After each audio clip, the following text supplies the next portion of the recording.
हाँ तो मेरे बूंदी के लड्डुओं कितने मीठे हो। तो आज अभी तक अपन लोग पढ़ते आ रहे हैं एक पर्टिकुलर चार्ज के ऊपर। सारी की सारी जो स्टडी हमने की थी वो सब केवल एक सिंगल चार्ज पे की थी, मतलब यूनिटी पे की थी। चार्ज अभी तक रुका हुआ था, ठीक है। मतलब अगर अपन कंपेयर करें, आज मैं आते ही जो है मैंने कुछ सोच के आपको बोला है, हाँ तो मेरे बूंदी के लड्डुओं, ठीक है। अब बूंदी के लड्डू का एग्जाम्पल लेकर के अपन समझते हैं कि बूंदी के लड्डू बनाने के लिए बहुत सारी बूंदी चाहिए और नुक्ती आती है छोटी वाली येलो कलर की। उसको फिर मीठा करते हैं, मीठा करने के बाद हलवाई ऐसे ऐसे उसको बनाता है, गोल गोल करता है, लड्डू बन जाते हैं, फिर अपन खा लेते हैं, ठीक है। अब समझना इस बात को, यहाँ पे अब जो अपने को काम करना है वो करना है एक ऐसी जगह पे जहां पे डायरेक्टली अपन अगर चाहे कूलम्ब्स लॉ लगाना तो वो पॉसिबल नहीं है। डायरेक्टली अगर कूलम्ब्स लॉ लगाना चाहे तो वो पॉसिबल नहीं होगा। क्यों नहीं होगा? क्योंकि कूलम्ब्स लॉ की एक लिमिटेशन थी कि कूलम्ब्स लॉ जो है वो किसी भी ऐसी चीज के ऊपर नहीं लग सकता जहां पे चार्ज कैसा हो, एक्सटेंडेड हो। कूलम्ब्स लॉ लगेगा हमेशा किस पे? जहां पे जो पॉइंट चार्ज होते हैं, जहां पे चार्ज यूनिटी में हो, एक सिंगल हो, उसके ऊपर अपन पॉइंट मतलब कूलम्ब्स लॉ जो है वो इजीली लगा सकते हैं। बट ये लिमिटेशन थी। हमने कूलम्ब्स लॉ वाले लेक्चर के अंदर ये चीज कवर की थी कि कूलम्ब्स लॉ एप्लीकेबल है बट ऐसी जगह पे नहीं है।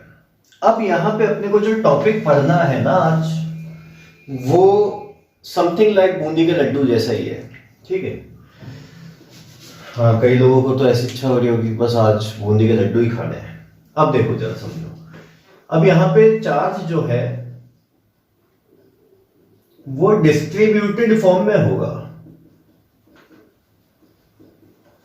डिस्ट्रीब्यूटेड फॉर्म में होगा। मतलब चार्ज अब फैला हुआ होगा। कैसे फैला हुआ होगा? मान लो कि अपने पास में एक ये मेटल की एक कोई रॉड है, कोई चीज है।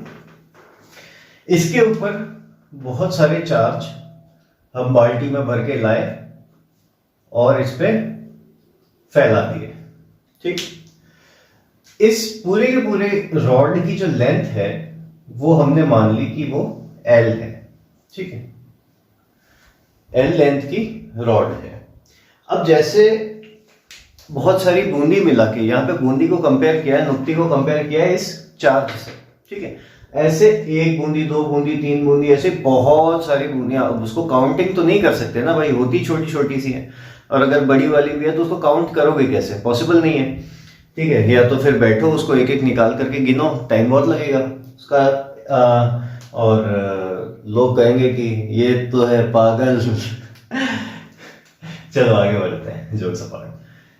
इस पर्टिकुलर से कुछ डिस्टेंस दूर किसी पॉइंट P के ऊपर, किसी पॉइंट P के ऊपर हमें इलेक्ट्रिक फील्ड पता करनी है कि नेट इलेक्ट्रिक फील्ड कितनी होगी, ठीक है। हमें नहीं मालूम है, अभी पता करेंगे। अच्छा, यहां पे चेक करने के लिए मैंने इस तरफ जो साइन बनाया है एरो का, वो क्यों बनाया? क्योंकि यहाँ पे चेक करने के लिए हमने क्या रखना है? As usually point charge. कौन सा वाला? टेस्ट वाला। टेस्ट चार्ज यहाँ पे रखा। टेस्ट चार्ज कैसा होता है? पॉजिटिव। यहाँ पे अपन ने रॉड भी पॉजिटिव लिया है, पॉजिटिव पॉजिटिव रिपेल करेगा तो उस तरफ लगेगा। अब देखो, समझो इस चीज को कि यहां से, इस पॉइंट से लेकर के इस पॉइंट तक, इस रॉड पे जितने चार्ज फैल चुके हैं, जितने भी चार्ज फैल चुके हैं, इन सब की वजह से इस पॉइंट पे कितनी इलेक्ट्रिक फील्ड होगी ये हमें पता करना है, ठीक है। What we need to find, हमें ये चीज पता करनी है कि इस पॉइंट से इस पॉइंट, इस पूरी लेंथ L के अंदर जितने पॉजिटिव चार्ज है, जो भी चार्ज है, इनकी वजह से इस पॉइंट P के ऊपर कितना इलेक्ट्रिक फील्ड जनरेट होगा, वो चीज हमें फाइंड आउट करनी है। तो अब देखो, अपन एक काम करते हैं, यहां से लेकर के यहां तक, इस पॉइंट P तक की डिस्टेंस को भी कुछ मान लेते हैं। मान लो कि ये A डिस्टेंस है, ठीक है। A डिस्टेंस है। अब देखो, ऐसी कंडीशंस कभी भी बनेगी। अब कूलम्ब्स लॉ अपने को पता है कि वो किस पे लगेगा? हमेशा पॉइंट चार्ज पे लगेगा, लेकिन यहाँ पे तो चार्ज भाई फैले हुए हैं। ठीक है, तो अब क्या करोगे, लड्डू में से सिर्फ एक नुक्ती बाहर निकाल दो। लड्डू में से सिर्फ इमेजिन करो आंख बंद करके कि लड्डू है हमारे हाथ में, उसमें से एक नुक्ती हमने निकाली और खा गए। ठीक है खाना नहीं है, बस खाली इमेजिन करना है कि लड्डू में से एक नुक्ती निकाली है बाहर। मतलब क्या है वो एक नुक्ती, क्या है वो, है एक सिंगल चार्ज। हमने एक यहां पे एलिमेंट काट के बाहर निकाल देना है। लड्डू में से एक सिंगल जो नुक्ती है उसको बाहर निकाल लेना है। ठीक है, अब हमने यहां से काट के इमेजिन करा कि भाई यहां से हमने एक एलिमेंट इसका काट के बाहर निकाल लिया, कहीं पे भी काट सकते हो। और ये सपोज कर लिया कि यहां से लेकर के यहां तक की जो डिस्टेंस है वो कितनी है, वो है x। ठीक है, यहां तक तो था L, इस पॉइंट से इस पॉइंट तक था A। ठीक है, अब देखो अगर मैं यहां पे एक काम करूं कि इस पर्टिकुलर की वजह से, इस पर्टिकुलर एलिमेंट की वजह से इस पॉइंट P के ऊपर अगर मैं इलेक्ट्रिक फील्ड निकाल दूं, इसकी वजह से इसके ऊपर केवल एक ही है ना, लग जाएगा ना कूलम्ब्स पे, मतलब अपन आगे इसके ऊपर काम कर सकते हैं, इजीली कर सकते हैं। तो यहां से यहां पे, ठीक है, इसकी जो इलेक्ट्रिक फील्ड जो भी बनेगी वो निकाल लें, और फिर उन सब को, क्योंकि देखो बहुत सारे छोटे छोटे से नुक्ती के जो पीसेस होंगे उन्हीं को मिला करके जो है पूरा लड्डू बना। ठीक है, वैसे ही यहाँ पे ऐसे कई सारे एलिमेंट्स होंगे, उन एलिमेंट्स को मिला के ही टोटल इलेक्ट्रिक फील्ड जनरेट होगी। समझे बात को, भाई एक की वजह से निकाल लो और बाकी सबका सम कर दो। अब सम कैसे करेंगे, सम करने के लिए अपन वहां पे प्लस करने तो बैठेंगे नहीं। सम करने के लिए हम लोग डायरेक्टली इंटीग्रेशन मारेंगे। इंटीग्रेशन वगैरह भी अपन सब देखते हैं यहाँ पे कैसे क्या हो रहा है, देखो। अच्छा, इसके लिए अब समझो,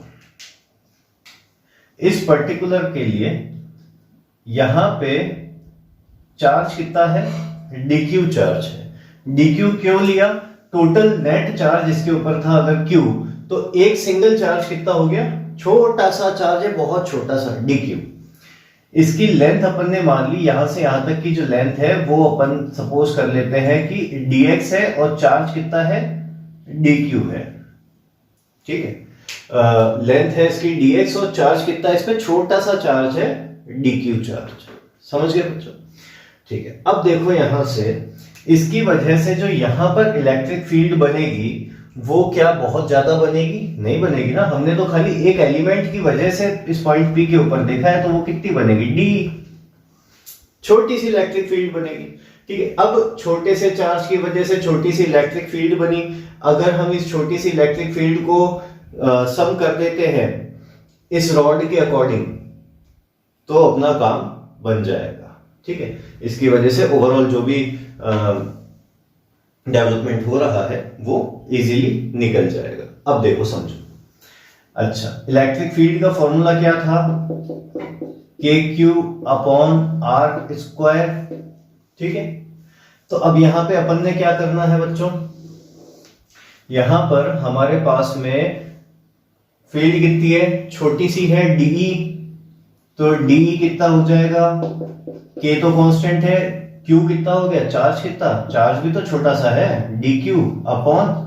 R² का मतलब डिस्टेंस, डिस्टेंस कितना हो जाएगा, यहां से लेके वहां तक का डिस्टेंस कितना है, x है भाई, इससे इस तक का डिस्टेंस कितना है, x है, तो x²।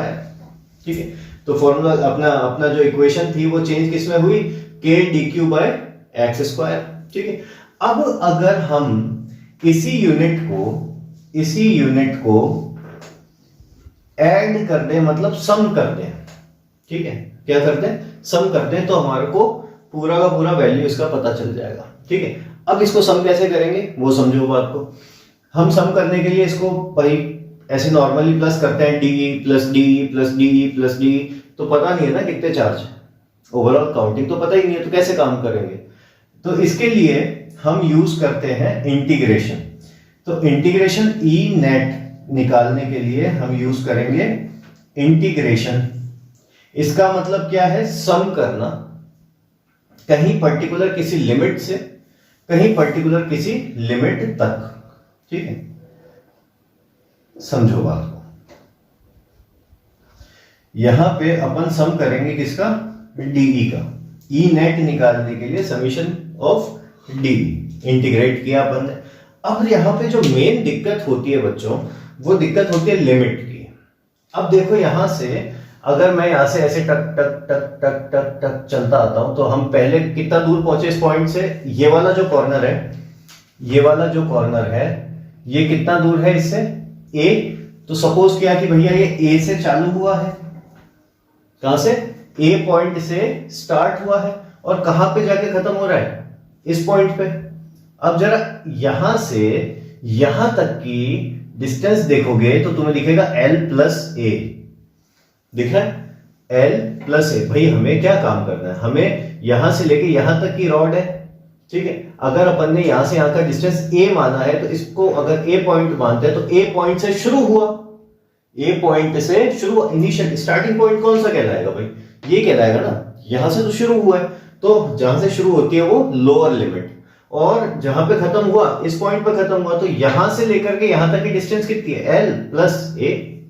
L प्लस ए, तो लिमिट क्या बनेगी? L प्लस ए। इसको रेड पेन से लिख देते हैं, थोड़ा क्लियर हो जाएगा। ए से लेके L प्लस ए तक इसकी लिमिट बन गई, और डी अपन ने इंटीग्रेट करने के लिए लगा दिया। अब कुछ नहीं करना है, अब इसके अंदर इसकी वैल्यू लगाई, तो a से लेके L प्लस ए, डी कितना था? k D q upon x square. ठीक है, अब k तो कांस्टेंट है, k को बाहर निकाल दे, तो अपन ने k को निकाल दिया बाहर। a से L plus A D q upon x square. अब देखो बच्चों, यहां पे नेक्स्ट अपना जो एक प्रॉब्लम होगी वो क्या होगी? यहां पे है dq, यहां पे है एक्स स्क्वायर। इंटीग्रेशन के अंदर एक बात ध्यान में रखिएगा कि हमेशा अगर जिसका भी आप इंटीग्रेशन कर रहे हैं, इंटीग्रेशन करने के लिए ऊपर मतलब जिसका कर रहे हैं उसी के रिस्पेक्ट में ऊपर वैल्यू होनी चाहिए। मतलब यहां पे dq है तो x का इंटीग्रेशन नहीं कर पाएंगे। ठीक है, x का इंटीग्रेशन करना है तो ऊपर होना चाहिए dx।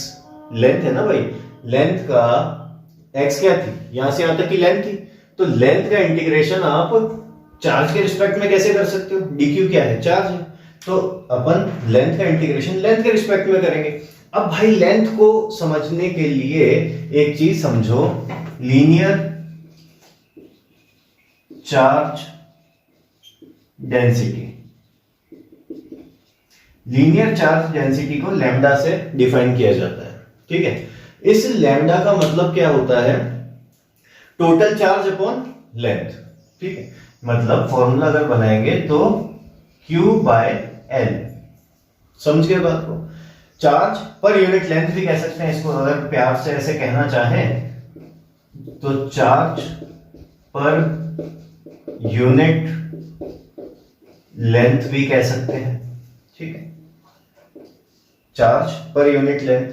तो यहां से लैम्डा की जो वैल्यू निकलेगी बच्चों, देखें अपन, चार्ज मतलब Q अपॉन पर यूनिट लेंथ, पर यूनिट लेंथ, लेंथ का मतलब L।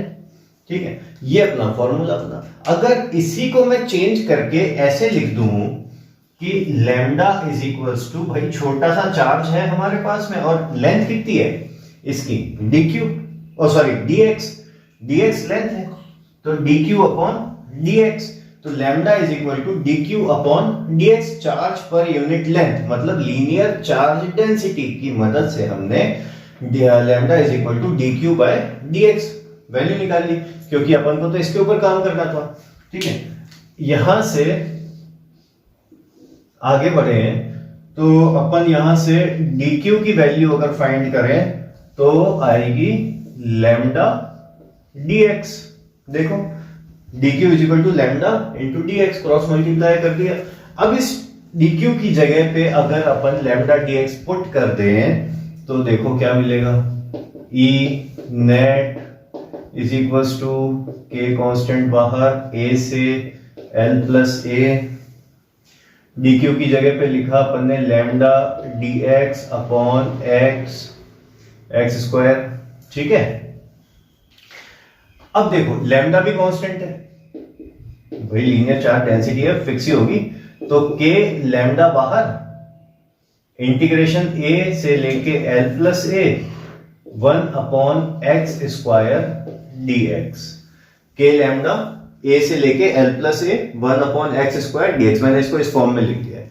अब देखो यहां पे फिर एक प्रॉब्लम, इंटीग्रेशन अगर किसी को नहीं आता है तो एक बहुत बेसिक सा इंटीग्रेशन है बच्चों, मैं बता दे रहा हूं, देखो उसको ध्यान से। यहां बना लेते हैं, फिर यहां बना लेते हैं। देखो integration of x to the power n is x to the power n plus 1 upon n plus 1। ठीक है, x की power n plus 1 upon n plus 1, ये होता है x to the power n का इंटीग्रेशन। ठीक है, अब यहां पे x के रिस्पेक्ट में अगर इसका इंटीग्रेशन करें तो इसको अगर अपन ऐसे लिख दें, क्योंकि ऐसे इस फॉर्म में सॉल्व करना कई बच्चों को अगर इंटीग्रेशन नहीं आता है तो दिक्कत होगी। a से लेके l प्लस a, अगर मैं इसको x to the power minus 2 dx लिख दूं तो कोई दिक्कत है? कोई दिक्कत नहीं है, हमने इन्वर्स कर दिया, इसको ऊपर भेज दिया, पावर ऊपर जाएगी तो क्या हो जाएगा, माइनस का हो जाएगा। ठीक है, अब इसका इंटीग्रेशन करते हैं x to the power n, n का मतलब यहां पे कितना हो गया, देखो कंपेयर करो, n की वैल्यू इज -2, तो इसको जब सिंप्लीफाई करेंगे बच्चों तो वैल्यू निकल के आएगी अपनी, देखो -2, तो मैं साइड में कहीं लिख दूं, यहां लिख देते हैं, x to the power -2 plus 1 upon -2 plus 1 is equal to x to the power -1 upon -1। देखो जब माइनस की पावर -1 वैल्यू आई है, निकल गया a से लेके l प्लस a तक, -x की पावर -1 ये आया है। ठीक है, यहां पर रख दिया है इसको। अब देखो पावर जब -1 होती है, यहां पे अपन ने जब इसको नीचे से ऊपर भेजा था तो पावर माइनस में हो गई थी, अब हमारे पास में माइनस में फिर से आई है तो इसको नीचे भेज देते, क्या फर्क पड़ता है। तो ई नेट की वैल्यू कितनी हो गई, के lambda 1 upon x to the limit L plus a. ठीक है, लिमिट कहां से कहां तक, ए से एल प्लस ए तक। अब अपने को क्या करना है, लिमिट पुट करनी है, सॉरी माइनस लगाना भूल गया। तो ई नेट की वैल्यू कितनी हो जाएगी, देखो के lambda upper limit minus lower limit, upper limit is L plus a, तो -1 upon L plus a minus upper limit minus lower limit. यहां पे कई लोग गलती भी करते हैं, upper limit minus lower limit, ध्यान रखिएगा। देखो ब्रैकेट लगाया, माइनस का 1 अपॉन ए, भैया 1 अपॉन एक्स माइनस का था, ये अपर लिमिट माइनस का 1 अपॉन ए। ठीक है, लिमिट पुट कर दिया, क्या मिला, के लैम्डा -1 अपॉन एल प्लस ए प्लस 1 अपॉन ए। ठीक है, अब देखो ये माइनस पहले आ रहा है, प्लस बाद में आ रहा है, तो अच्छा नहीं लग रहा है, तो इसको अपन थोड़ा सा व्यवस्थित लिख देते हैं। E net on point P कितना हो गया, k lambda 1 upon a minus 1 upon L plus a. ये क्या आया, ये वैल्यू आई हमारी net electric field on this point due to this rod. किस कंडीशन में, जब चार्ज फैले हुए हैं। ये अपन क्यों कर रहे हैं, ये चीज बहुत सिंपल सी है, बहुत ही सिंपल है। इसको अगर स्टेप बाय स्टेप, ये इतना बड़ा इसलिए हो रहा है क्योंकि यहाँ पे मैंने सारी कैलकुलेशंस बताई हैं आपको। ठीक है, सारी कैलकुलेशंस बता दिया है, अगर फिर भी कोई कंफ्यूजन होता है देन कमेंट करिए, आप मुझे बताइए, हमको सोल्यूशन निकालेंगे उसका। ठीक है, और ये जो चीज है ना, ये अभी आगे आने वाले जो एनसीईआरटी के अपने टॉपिक्स हैं जो बोर्ड्स के अंदर बहुत इंपॉर्टेंट है, उन सब में ये चीज बहुत ज्यादा काम में आएगी।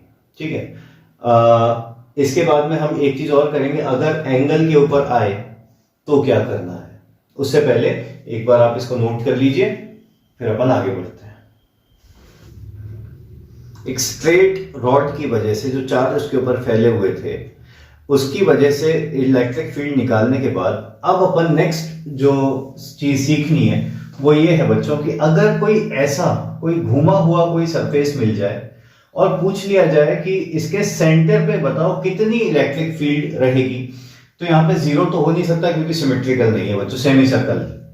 ठीक है, तो इस कंडीशन में हमने क्या करना है कि जब यहाँ पे चार्जेस जो है वो फैले हुए हों, ठीक है, चार्जेस जो है वो फैले हुए हैं और इसके वजह से सेंटर ओ के ऊपर कितनी नेट इलेक्ट्रिक फील्ड होगी वो हमने फाइंड आउट करनी है बच्चों। देखो ऐसी कंडीशन में इसके दो पोर्शंस किए मैंने, दोनों क्वाड्रेंट्स को अलग अलग कर दिया, ये एक हो गया ये दूसरा हो गया। ठीक है, समझना ध्यान से देखो। अब यहां पे डायरेक्टली अपन काम तो कर नहीं सकते भाई, डीक्यू चार्ज आप काटोगे तो कैसे काटोगे? यहां पे तो चार्ज जो है वो ऐसे कर्व में है फैले हुए, समझे? तो इस कंडीशन में क्या करेंगे हम, जो बेस लाइन है, बेस लाइन कौन सी है? ये वाली। इस बेस लाइन से कुछ एंगल थीटा ऊपर, ध्यान से सुनना, कितना? थीटा एंगल ऊपर, इस बेस लाइन से थीटा एंगल ऊपर हमने एक छोटा सा एलिमेंट काटा जिसका कुछ एंगल था। ठीक है, अब इसका एंगल कितना हो रहा होगा? डी थीटा इसका एंगल रहा होगा। ठीक है, छोटा सा है ना भाई। तो यहां से अपने पास में एक एलिमेंट जो है वो हमने काट के ऐसे पिज्जा के शेप में बाहर निकाल लिया। ठीक है, वो कटे हुए पिज्जा होते हैं ना ऐसे, उस शेप में हमने काट के बाहर निकाल लिया। अब भाई छोटा सा चार्ज है तो कितना होगा? D Q. ठीक है, चार्ज कितना होगा? छोटा सा है ना, तो डी क्यू चार्ज होगा। सेकंड चीज जो है यहां पे जो ध्यान में रखनी है वो क्या है कि एक तो इसकी रेडियस, भाई यहां इस सेंटर से यहां तक जो होगा वही यहां तक होगा, वही ये होगा, वही ये होगा। मतलब रेडियस जो है कैपिटल आर हम सपोज कर लेते हैं। अब कैपिटल आर जो रेडियस है वो चेंज तो होगी नहीं। ठीक है, जब वो चेंज ही नहीं होगी तो हमें तो हेल्प ही करेगी ना। ठीक है, जो बदलता नहीं है, जो हमेशा एक जैसा रहता है वो हमेशा हेल्प करता है, और जो बदल जाए वो दोस्त ही कैसा। ठीक है, खैर ठीक है, ये तो लाइफ के लेसन हैं, चलते रहेंगे जीवन में। डीक्यू जो अपना छोटा सा एंगल है, यहां पे छोटा सा चार्ज था, सॉरी डी थीटा जो है हमारा छोटा सा एंगल है और यहां पे छोटा सा चार्ज था, कितना था? डीक्यू था। इस डीक्यू के ऊपर हमने सपोज कर लेना है कि इसकी जो ये लेंथ है बच्चों, ये वाली, ये जो ब्लैक पेन से बनी हुई है, ये लेंथ कितनी है? छोटी सी लेंथ है, कितनी है? डीएल मान लिया हमने इसको। ठीक है, छोटा सा चार्ज है डीक्यू, छोटी सी लेंथ पे है डीएल, डीएल लेंथ पे डीक्यू चार्ज, एंगल कितना? D theta. ठीक है, ये यूनिटी में है मतलब कुल मिला के। अब यहां पे समझने की जो बात है बच्चों, इस ओ को परेशान कर रहा है, यहां लिख देते हैं। ठीक है, अब जो समझने की बात है बच्चों वो देखो ध्यान से, अगर मैं इसको एक्सटेंड करूं यहां से तो जितना एंगल ये होगा उतना ही एंगल ये भी होगा, थीटा। ठीक है, अब इसका जो साइन फंक्शन होगा वो कहां पे होगा, और जो कॉस फंक्शन होगा, मतलब कोसाइन अपने को बताने हैं कि कोसाइन किस तरफ होंगे, मतलब कॉस थीटा और साइन थीटा जो है वो किस तरफ होगा। तो 11th क्लास के अंदर आप लोगों ने पढ़ा था कि जिस तरफ एंगल थीटा होता है उस तरफ क्या होता है? उस तरफ होता है कॉस। जिस तरफ एंगल थीटा होता है वहां पे क्या होता है? कॉस थीटा होता है। तो एंगल यहां है तो अपन इसको ऐसे मान लेते हैं कि यहां पे तो है कॉस थीटा। ठीक है, और इसके परपेंडिकुलर होता है, क्या होता है? Sine theta. तो साइन थीटा किस तरफ लगेगा बच्चों?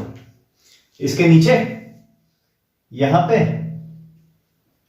ये बना अपना साइन थीटा और ये बना अपना कॉस थीटा।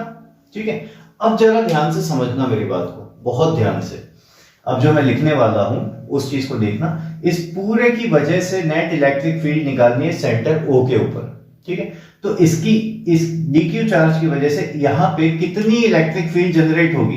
डीई, भाई छोटी सी होगी ना वो भी, तो तो यहाँ पे जो साइन थीटा लिखा जाएगा वो क्या लिखा जाएगा, किसके रिस्पेक्ट में है, डीई साइन थीटा, ठीक है। और यहाँ पे कॉस थीटा जो है वो क्या लिखा जाएगा, डीई कॉस थीटा, ठीक है। ये दो चीजें जो है आपको सीखनी थी, जरूरी थी।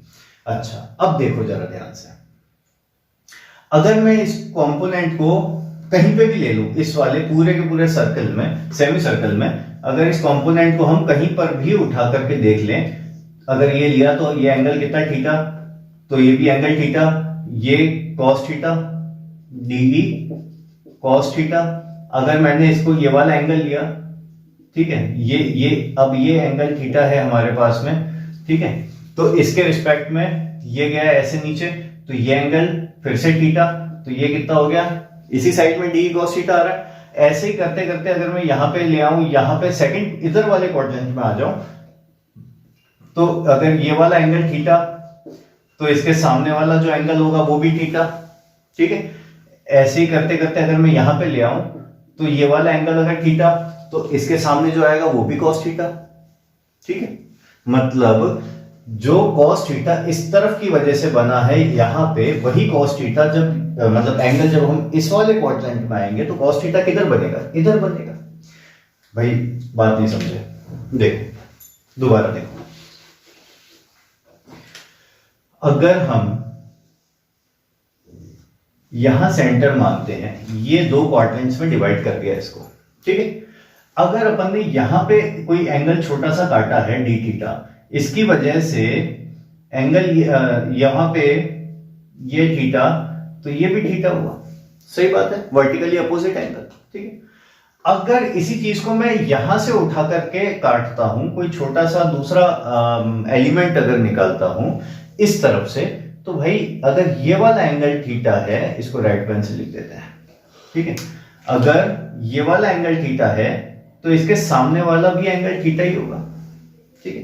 मतलब ये है समझाने का कि देखो इस तरफ अगर ये वाली साइड अगर पॉजिटिव है तो ये वाली साइड नेगेटिव होगी। भाई बीच में क्वाड्रेंट है, 90 डिग्री है, इधर प्लस इधर माइनस, कार्टेशियन कोऑर्डिनेट पढ़े होंगे ना, कार्टेशियन कोऑर्डिनेट्स, इस तरफ प्लस इस तरफ माइनस, ऊपर प्लस नीचे माइनस, तो अगर इस तरफ प्लस है तो इस तरफ माइनस होगा। मतलब कंपोनेंट जो यहां पे बना है हमेशा, वो बना है कौन, कॉस थीटा, ठीक है। जब ये काला वाला पेन से अपन ने बनाया था तो कॉस थीटा किस तरफ आया था, इस तरफ आया था, ठीक है, माइनस साइड में।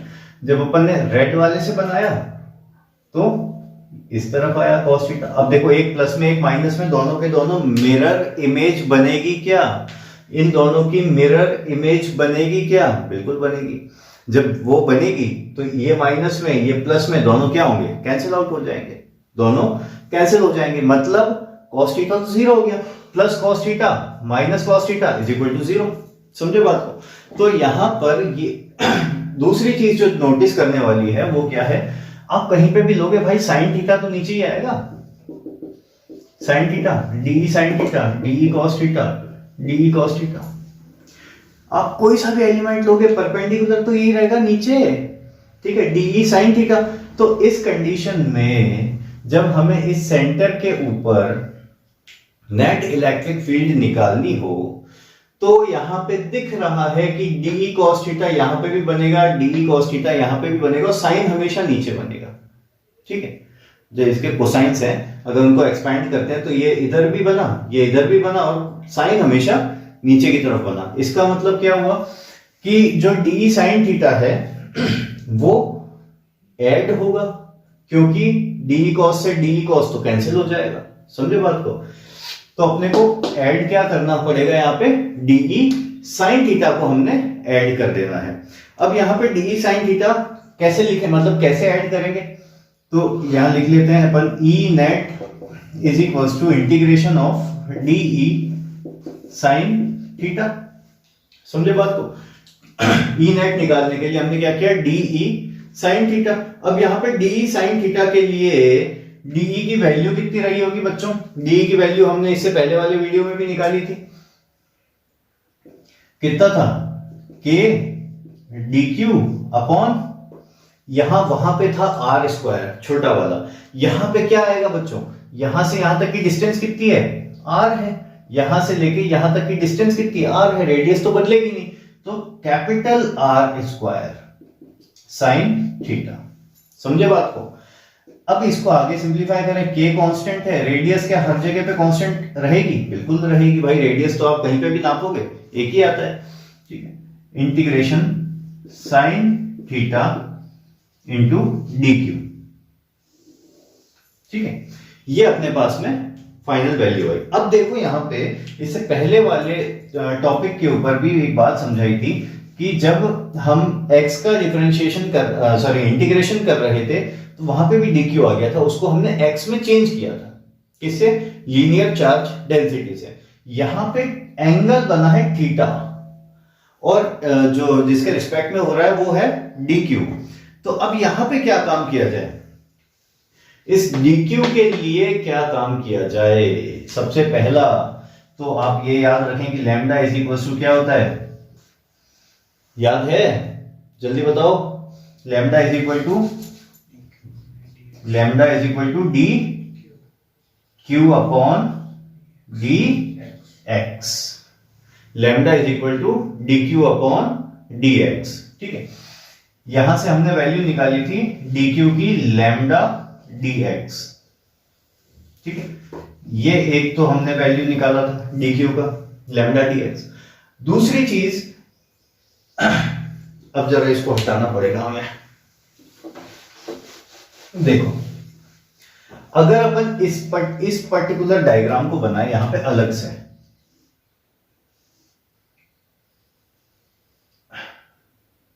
ये एंगल है हमारा थीटा, ये डिस्टेंस है आर, ठीक है। तो यहां पर जरा देखोगे ध्यान से तो ये आपको मैथमेटिक्स का एक फॉर्मूला जैसा कुछ लग रहा होगा। अगर ये यहाँ पे लेंथ dl मान लें और अपने पास में एंगल क्योंकि छोटा सा था तो हम इसको d थीटा मान लेते हैं। मेरा मार्कर गिर गया कहीं, कहाँ गिर गया मार्कर, ठीक है। तो यहां पे फॉर्मूला जो बनेगा वो फॉर्मूला क्या बनेगा? dl is equals to r d theta, याद है? dl is equals to r d theta. Formula क्या होता था? r is equal to length upon angle, arc मतलब, ठीक है। तो यहां पे dl is equals to r into d theta. यहां पे जो लेंथ है बच्चों, यहां पे लेंथ थी x में मेजर की थी, यहां पे लेंथ अपन ने किस में मानी है? l में मानी है। तो क्या अपन इस dx को r d थीटा लिख सकते हैं? भाई इक्विवेलेंट है ना दोनों, dx is equals to r d theta. चाहे dl लिखो चाहे dx लिखो, है तो लेंथ ही। समझे बात? तो अगर इस वाली इक्वेशन में वहां से वैल्यू पुट कर दी जाए तो हमें क्या मिलेगा बच्चों? dq is equal to lambda, dx is r d theta. समझे बात को? क्या किया? यहां से लेंथ ऑफ आर्क वाले फॉर्मूले से हमने ये वैल्यू निकाली, ये देखा कि भैया यहां पे अपन ने लेंथ को, जो आर्क की जो लेंथ थी उसको dl माना था। अब ये इतनी सीधी, अब अच्छा एक कंफ्यूजन और भी आ सकता है कि सर क्यों माना, ये तो आर्क है ऐसा होगा, x तो बिल्कुल सीधा था, ये भी कंफ्यूजन हो सकता है। तो समझो बात को, जब हम इतना छोटा सा एलिमेंट काटेंगे, इतना छोटा सा एलिमेंट काटेंगे तो इस सर्कल का एक पर्टिकुलर पॉइंट अगर अपन देखते हैं यहां से यहां तक, तो ये आपको बिल्कुल सीधी लाइन दिखेगी, ठीक है। ऐसी कई सारी सीधी लाइंस मिल करके कुछ एंगल्स के ऊपर सेमी सर्कल बना रहा है, ठीक है। इतना छोटा सा काटा है कि ये जो छोटी सी लाइन है ना, ये बिल्कुल सीधी दिख रही है, इसलिए हम चाहें तो dl को dx भी लिख सकते हैं, लेंथ है भाई, ठीक है, छोटी सी लेंथ है। हमने यहाँ पे वैल्यू पुट करके dq की वैल्यू निकाल ली, किसके रिस्पेक्ट में? एंगल के रिस्पेक्ट में, ठीक है। अब इसको इसमें पुट कर देते हैं, तो E नेट कितना हो जाएगा? k upon r square integration sine theta, dq की वैल्यू कितनी? लैम्डा आर डी थीटा, ठीक है। अब देखो जरा ध्यान से, लैम्डा कांस्टेंट है, आर कांस्टेंट है, बाहर निकाल दें, कितना हो जाएगा? k lambda constant r constant upon r square integration sine theta d theta, ठीक है, integration sine theta d theta. इतना काम, यहां तक की बात समझ में आ गई बच्चों? चलो बहुत बढ़िया। अब यहां पे दूसरी चीज जो देखनी है भाई, यहां से हमने शुरू किया था, मान लो यहां पे एंगल है 0 डिग्री, ठीक है, लिमिट भी तो लगानी पड़ेगी ना। यहां से पूरा घूम के चुप चुप चुप चुप यहां तक आ रहा है, ये कितना है 180 डिग्री। 180 डिग्री को हम रेडियन में किस में लिखते हैं, पाई से डिफाइन करते हैं। तो लिमिट क्या बन जाएगी यहाँ पे, 0 से पाई तक, 0 से पाई तक, ठीक, पाई का मतलब 180 डिग्री। अच्छा, अब अपन साइन का कर देते हैं इंटीग्रेशन। उससे पहले देखो, एक आर से एक आर कैंसिल, बचा कितना, के लैम्डा अपॉन आर। साइन का integration is minus cos theta, कहां से कहां तक, 0 से पाई तक, ठीक है, कहां से कहां तक, 0 से पाई तक। अब इसके अंदर अपन लिमिट पुट करते हैं, तो k lambda upon r minus cos theta के अंदर पहले लगाएंगे अपर लिमिट फिर लोअर लिमिट। तो upper limit minus lower limit किए तो ये minus cos pi minus minus cos 0, ठीक है, upper limit minus lower limit कर दिया। कॉस पाई की वैल्यू कितनी होती है बच्चों, कॉस पाई मतलब कॉस 180 डिग्री, कॉस पाई का मतलब 180 डिग्री कितना होता है, -1, और कॉस 0 डिग्री कितना होता है, +1, ठीक है। तो यहां पे अपन इसकी वैल्यू लगा देते हैं और सॉल्व कर देते हैं। क्या मिलेगा, k lambda upon r minus pi की वैल्यू -1 माइनस कॉस 0 की वैल्यू -1, भाई ये वाला माइनस और कॉस 0 कितना 1, तो माइनस का 1 बचा।